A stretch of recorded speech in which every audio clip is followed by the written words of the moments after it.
Hi guys, welcome and who dat? I'm Joe, and today I'm going to be reviewing and recapping the Week 8 matchup between the visiting Las Vegas Raiders and our beloved, bless you boys, the New Orleans Saints. The game was in the Caesar Superdome. The Raiders were favored, and the Saints won. Not only did they win, they shut out the third rated scoring offense in the National Football League. Final score 24-0. The Saints came into the game with the 31st ranked scoring defense. Now, before this game started, everyone said the Raiders was going to win. Everyone said Raiders have lost every game by a possession, one possession. The Raiders are on this hot streak. Jacobs is a man on fire. There was no way the Saints were supposed to win this game. Now that the Saints have put together such a dominant performance, of course, people are saying the Raiders are no good, right? Well, they weren't that bad until this happened to them. So I'm going to take this victory and I'm going to celebrate. I think every team in the National Football League can win any game on any given Sunday.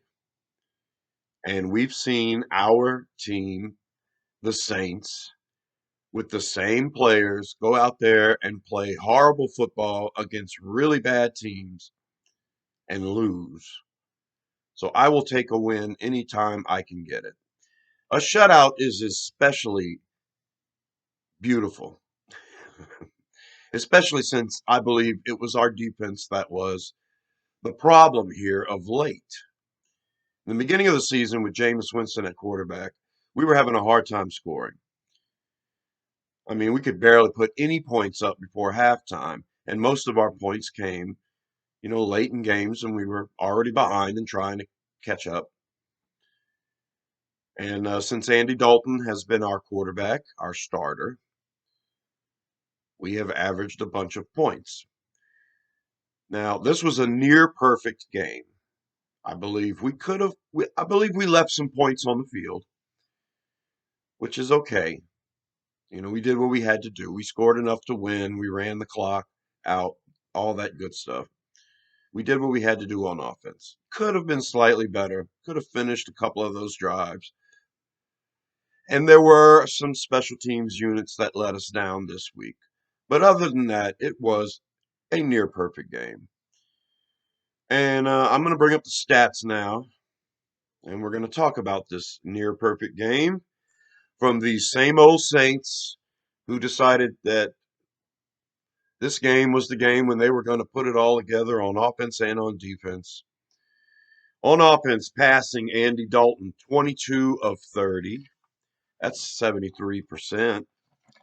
For 229 yards, 2 touchdowns, no interceptions. And Taysom Hill got under center and threw the ball once, completing it for 2 yards. So we threw the ball 31 times, had an excellent completion percentage. We stayed ahead of the chains most of the time.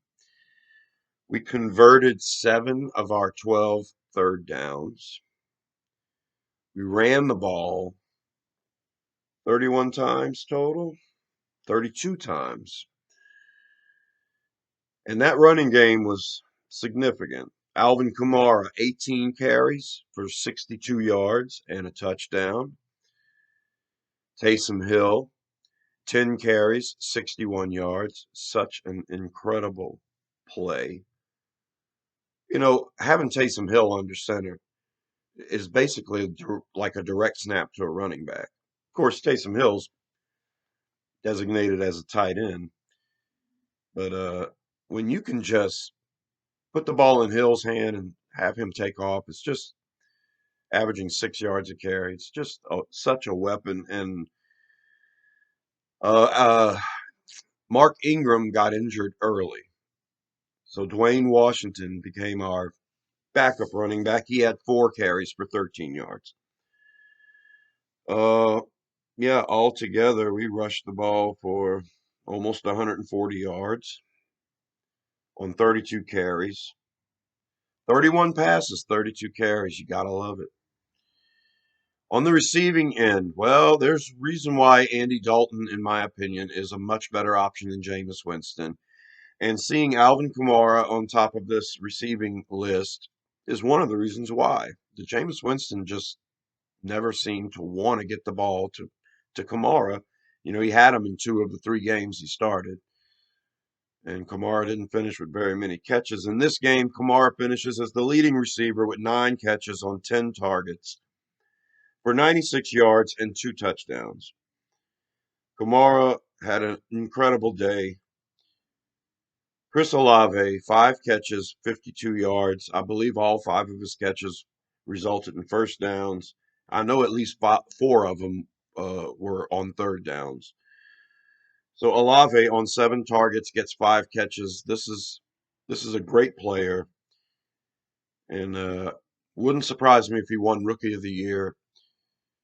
Wouldn't surprise me if he made the Pro Bowl either. Ah, the undrafted Rashid Shaheed. We wanted him to get more involved, and he was. He was our primary kick returner and punt returner. And he also had 3 catches on 3 targets for 38 yards. Beautiful thing.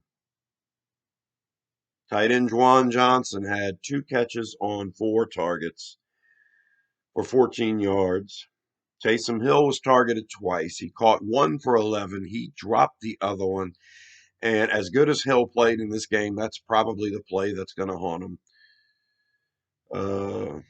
But that's okay. Marquez Callaway was only targeted once, and he caught it for 10 yards and a first down. Nick Vannett had 1 catch for 8 yards on an incredible play by Dalton, who had all day to throw the ball. No one was getting open. He ended up scrambling. Nick Vannett got in position to catch the ball. It was a beautiful play. Mark Ingram was thrown to once for 2 yards, and I don't know if that's the play he got injured on, but he was injured very early. That's his only stat: 1 catch, 2 yards. So altogether, on offense, I believe, we punted the ball twice. It's pretty good when you can go all game and only have to punt twice. But we went for it on 4th down very late in the game. It was weird to me. We were in field goal range. I felt like Will Lutz could have used another kick attempt. He had missed one earlier in the game. He made one, then he missed one, and I thought if he had the opportunity to make this one at the end of the game, he could have bounced back. It would have been nice. But we went for it on 4th down, and we didn't get it, and that resulted in the Raiders having their best field position of the day, and they ended up finally crossing the 50-yard line on that last possession of theirs. And it was due to us going for it on 4th down for some reason. Guess we were just trying to run the clock out. At that point, you're up 24-0, and like I say, we could have finished the game with 30 or 31 points, but other than that, the ball control was amazing.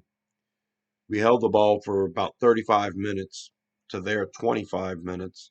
It's not often you have a time of possession discrepancy of 10 minutes. We ran more plays than them. They only rushed the ball 13 times. They were not able to get the running game going. I'm going to talk about our defense now. We held the Raiders to their side of the field for the entire game. They did not cross the 50-yard line until almost 2 minutes left in the game. They only rushed the ball 13 times for a total of 38 yards. Their leading rusher actually had 43 yards, Josh Jacobs, 43 yards on 10 carries. But those other 3 rushes from 3 different players resulted in negative yards. So Jacobs had 43 yards rushing. The Raiders end up with 38 yards rushing total. And they switched quarterbacks. Now, Derek Carr got hurt in the game, but he remained in the game, but then they pulled him.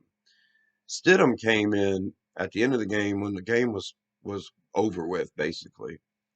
He still had 13 pass attempts. Our defense was led by Pete Werner once again. This might have been his best game. He had 11 total tackles. His tackles were so solid, they were hard hitting plays.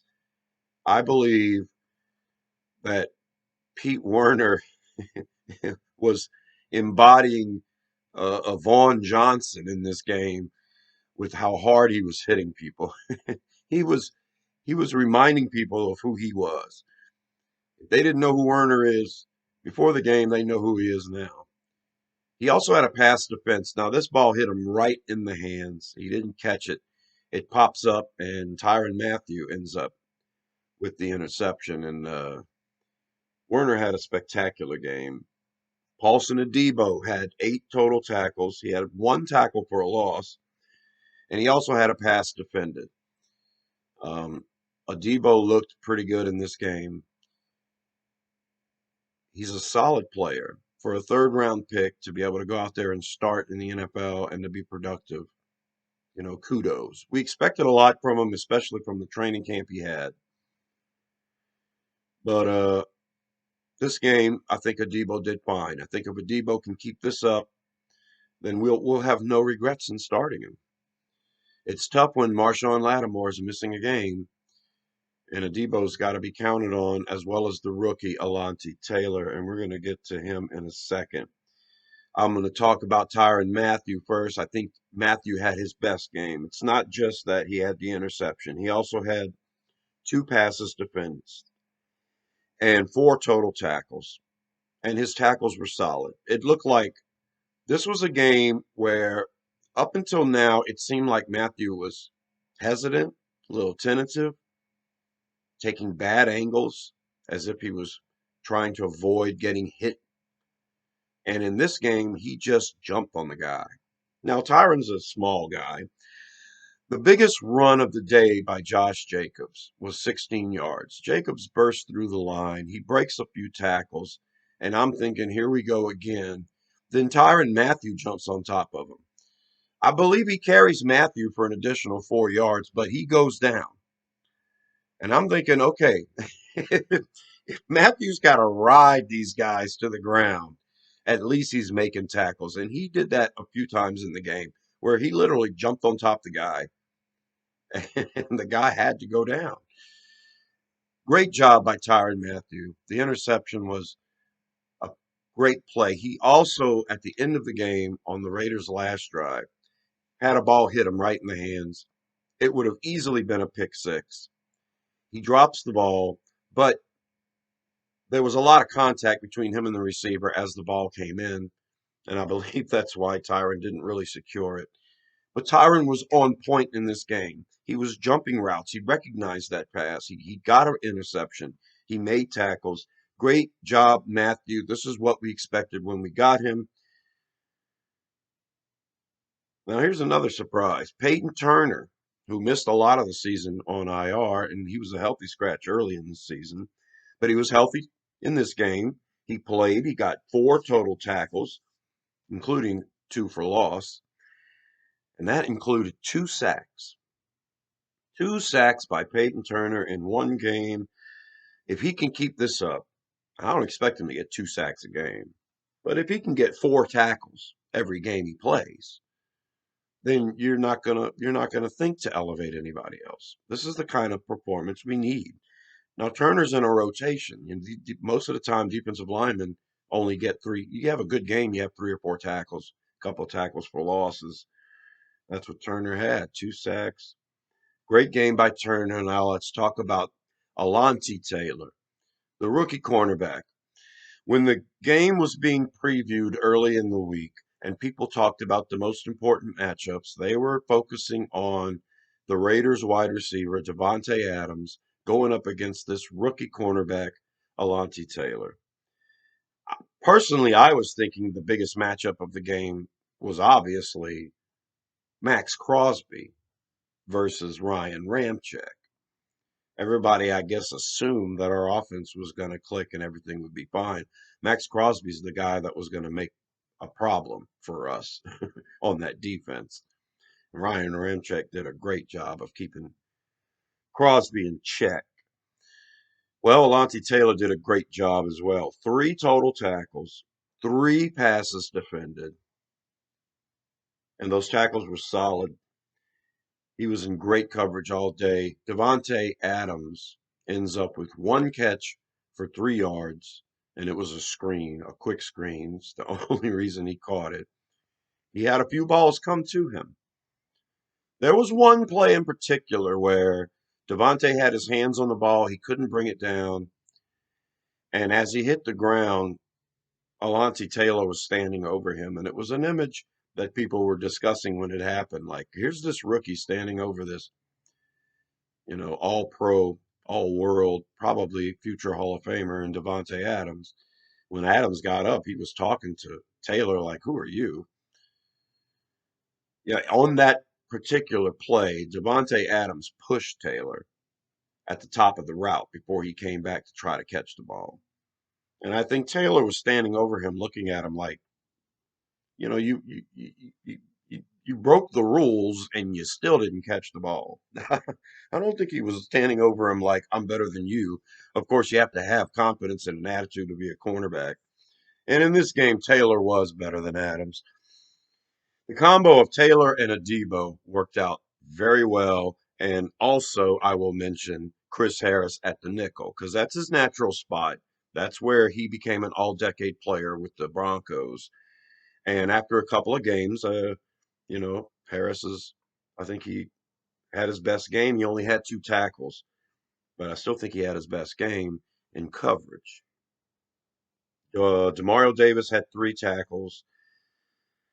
David Onyemata had 3 tackles, including a pass defended and a tackle for a loss and a sack. This was Onyemata's best game so far this year. This defensive line did great. Davenport had an incredible game, and the stats don't really show it. He had 2 tackles. Both of them were tackles for losses, but he popped on the screen, even though the stats don't pop. He did get a sack, and it was denied because Paulson Adebo was holding on the play. But he was impacting the game. Onyemata's sack was a direct result of Davenport forcing Carr to go up in the pocket. Davenport tackled Davante Adams on a 3rd and 1 behind the line of scrimmage where he basically picked him up and body slammed him. Kentavious Street had his best game too, 2 tackles, including 1 for a loss, and he had a half a sack. The other half of that sack goes to Cam Jordan, who was quiet. He only had 2 tackles, but he was affecting the passer as well.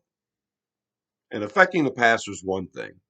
We got 9 quarterback hits on the quarterbacks. We got 4 sacks total. We definitely affected the quarterback, but it was stopping the run that put this game over the top for us. When you are holding the team to just 13 rush attempts, you're putting it all together. The defense was stopping the run. We were forcing them off the field. They were 5 of 14 on 3rd downs. But like I said, never crossed the 50 until the end of the game. Never crossed the goal line. How about those Saints? And we were very effective on both sides of the ball. There was a 4th down play after Davenport stuffed Davante Adams on that 3rd and 1, where the Raiders went for it on a fake punt, and it was perfectly read by Paulson Adebo and Chris Harris. So there was a special teams coverage play that stood out and was very good. That led to points for the Saints. But our biggest screw ups were on special teams. We had 2 punts, both of them were inside the 20, and that was great. Gillikin is still the only punter in the league who hasn't downed a punt inside the 10. Not going to go to the Pro Bowl doing that, but he only had 2 punts, both of them inside the 20. Will Lutz missed a kick. It was a makeable kick. Will Lutz is kind of like a superhero. When he makes a mistake, it sucks. He has missed a few kicks this year, but I wouldn't get rid of him or trade him or replace him with anybody else. I have faith in Lutz. I believe this was a situation where he was lining up for a kick and he just He didn't focus. Not too much of a problem there. The biggest problem for me is on kick returns and punt returns, our ability to block up front. Rashid Shaheed had 2 punt returns for only 15 yards, and it was because he didn't have anywhere to go. He people are not blocking up front. He's young too, and he's brand new at this in the NFL, so it could be a combination of him not reading blocks well enough or the coverage coming down well enough. One of the greatest kick returners in college history. I don't think that's the issue. I think it's the blocking up front. So there are things that this team needs to get better at. But as far as the near perfect game goes, I mean, what do you say? You shut a team out. You only punt twice. We did not allow a sack. We did not allow a quarterback hit. 0 for the game for the Raiders. Andy Dalton's jersey was clean. He was getting rid of the ball fast. He was finding his spot in the pocket. He was dumping the ball off to Kamara, which is just the best play that you can have as a quarterback with Alvin Kamara on your team. Chris Olave was solid, and his team looked great. We were down Adam Troutman. We were down Michael Thomas. We were down Jarvis Landry, and we were still clicking. The defense was outstanding. If Marshawn Lattimore comes back for this defense, I don't know if we're going to have Taylor on the other side starting or Adebo. Adebo seemed to win the spot in training camp, but Taylor's playing so well. It's kind of hard. It's a hard decision. Now, we had this idea of Taylor being a very good slot player, basically a safety at the line of scrimmage who has to play run support and cover not only slot receivers but tight ends and running backs. So we thought Taylor would be good at that. When Lattimore comes back, that could be what we see. Lattimore and Adebo starting on the outside with Taylor on the field just about every play because we only run 2 linebackers most of the time. 2 fantastic linebackers. I'm thinking about doing another video kind of giving out some mid-season report card of sorts. The Saints put together a few more games like this, and the entire league's going to be talking about them. Right now, technically, we're tied for second place in the division. Technically, we're in third place. Atlanta at 4-4 sits atop our division. We're tied with Tampa Bay at 3-5. They have the tiebreaker because of the head-to-head win. The Panthers are at 2-5 or 2-6. 2-6. So they're in last place. If the Panthers would have beat the Falcons on Sunday, we would still be in third place, even though all 4 teams in the division would be tied with the same overall record. Carolina would be first place. Tampa would be second, above the Saints at least. We'd be above Atlanta. So we've got our destiny in front of us. Everything we want is right in front of us. The Falcons at 4-4 have lost to us, and we play them again. We beat them again. We get the tiebreaker. We tie the record. I don't believe the Falcons are going to pull up a big string of wins here, but I believe the Saints can. We have a big challenge coming up this Monday night against the Baltimore Ravens. Running quarterback is something we're no good at, and on top of that, the Ravens are a really good team overall. Not as good as Philadelphia, but pretty good. This is going to be a challenge.